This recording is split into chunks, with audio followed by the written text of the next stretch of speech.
આજરોજ કેબિનેટ આદિજાતિ વિકાસ પ્રાથમિક માધ્યમિક અને પ્રૌઢ શિક્ષણ મંત્રી પ્રોફેસર ડોક્ટર કુબેરભાઈ ડિંડોર સાહેબે દાહોદ લોકસભા મત વિસ્તારમાં સમાવિષ્ટ સંતરામપુર વિધાનસભાના કડાણા તાલુકાના દીટવાસ ગામે પૂર્વ ડેપ્યુટી સરપંચ લખમણભાઈ ભુરાભાઈ અને અર્જન ભગતના નિવાસસ્થાને લીમજીના મુવાડા ફળિયા ખાતે લોકસભા 2024ની ચૂંટણીને અનુલક્ષીને સૌ હોદ્દેદારો અને કાર્યકર્તાઓની મહત્વપૂર્ણ બેઠક યોજાઈ, જેમાં ઉપસ્થિત રહી ચૂંટણીલક્ષી માર્ગદર્શન આપ્યું.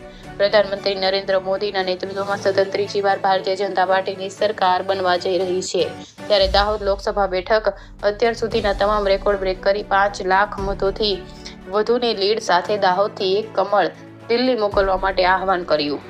આ બેઠકમાં સાથે જ સંતરામપુર તાલુકા પંચાયતના પ્રમુખ હરેશભાઈ વળવાઈ, પોપટભાઈ, અજયપાલ બાપુ, ભૂપતભાઈ, પર્વતભાઈ ડામોર, કડાણા તાલુકા પંચાયતના પ્રમુખ, કડાણા તાલુકાના પ્રમુખ, સરપંચો, પાર્ટીના કાર્યકર્તાઓ તેમજ ગ્રામજનો ઉપસ્થિત રહ્યા હતા. ઇન્ડિયા 24 ન્યૂઝ સાથે મુકેશ બારૈયા, મહીસાગર.